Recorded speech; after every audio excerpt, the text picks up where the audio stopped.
Who is your favourite 6'8" walking life support machine of a galactic overlord? Darth Vader? That's weird, me too. With his menacing helmet, rasping breath and monstrous temper, his appeal spans generations and sets him apart as a character so unforgettable that we can even forgive him the sand-based pickup lines he used in his teens. Father of Luke, apprentice of Obi-Wan and builder of 3PO, the Sith Lord, or his light-side juvenile counterpart, ties in with almost every major event across the entire saga.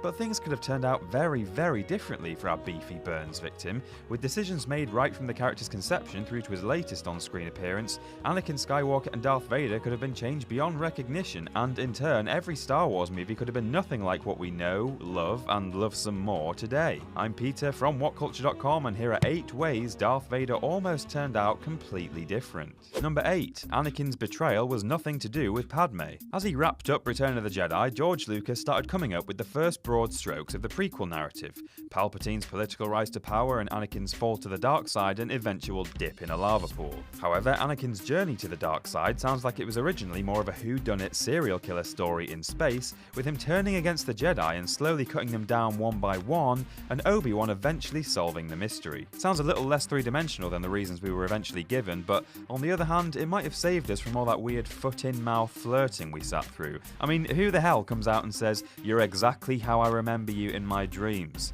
God, did it hurt when you fell from heaven, Padme? Number 7. The Emperor wasn't his master. In the very early drafts of Star Wars, the Emperor was far from the big bad that the character would eventually become. He was conceived as little more than a puppet, essentially acting as the face of the Empire but being controlled behind the scenes by the various admirals, including Peter Cushing's Grand Moff Tarkin.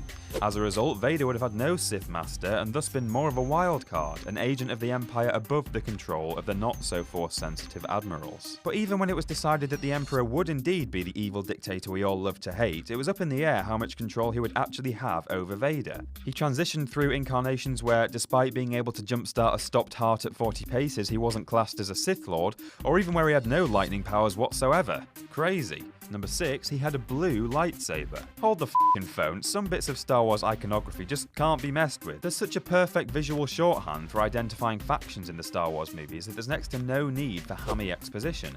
Anyone wearing grey and speaking with a British accent is an evil Imperial. The Rebels had a more cobbled together look, setting them apart from their enemies. And of course, if someone's carrying a red saber, you can bet your last Republic credit that they're a Sith Lord. However, concept art by Ralph McQuarrie, based on an earlier draft of the script, suggests that this wasn't always the case.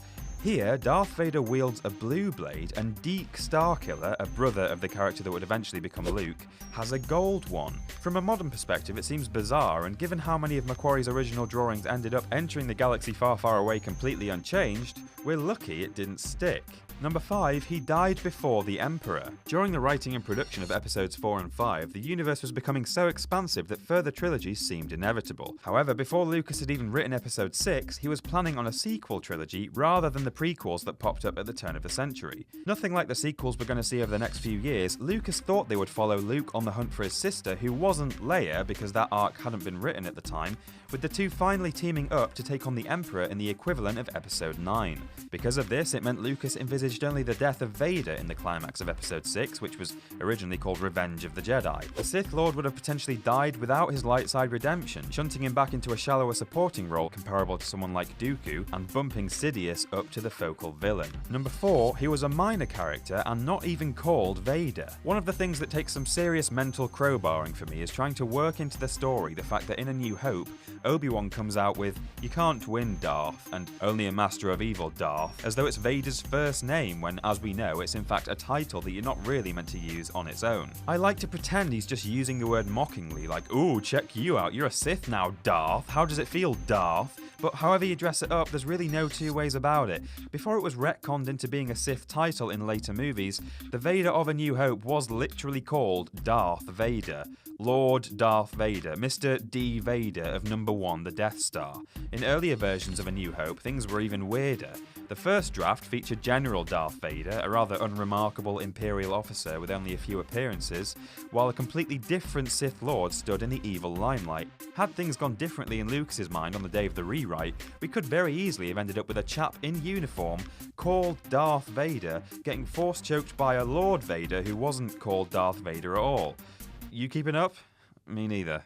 Number 3, he died at the end of A New Hope. The only non-droid, non-ghost character to have appeared in all 6 of the Lucas movies is Anakin or Vader. The original trilogy seemed to be about Luke when it was first crafted, but when you look at the whole thing together, the first 6 movies are clearly the story of Anakin Skywalker's descent into darkness and eventual redemption. So it's insane to think that once upon a time the Vader/Valorum character was going to die at the end of the very first film. A minor Imperial with some Force powers, his role was essentially to say very little and show off the dark side to the audience before kicking the bucket all in the space of one film, not unlike Darth Maul in Episode 1. Imagine where the saga might have gone if Lucas had gone ahead. We might have missed out on one of cinema's biggest revelations, for one thing. Oh yeah, about that. Number 2, he wasn't Luke's father. Even in very late drafts of Empire, Vader's bombshell in Cloud City is actually that Obi-Wan killed Luke's father.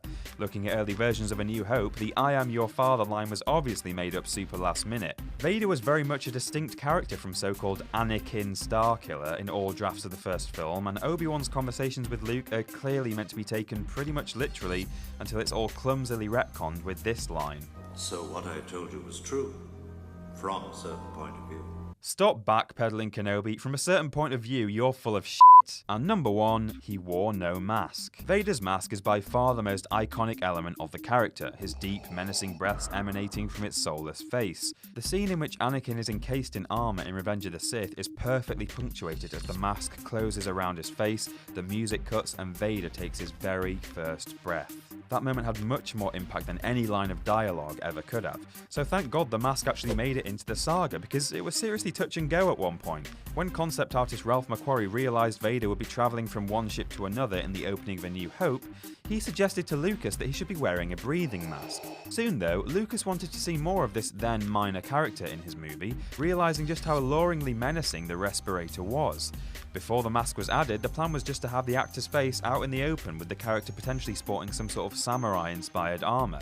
Not only would this have made Vader immediately less intimidating and mysterious, it would have in turn weakened the film's effect and iconography. The missing helmet wouldn't have just led to a completely different Vader, but a completely different Star Wars. And that's our list. Do you know something about Vader that we don't? Tell us about it in the comments below. As always, don't forget to like, share and subscribe. You can come and chat with me and What Culture on Twitter here and here. I'm Peter from WhatCulture.com, and I'll see you soon.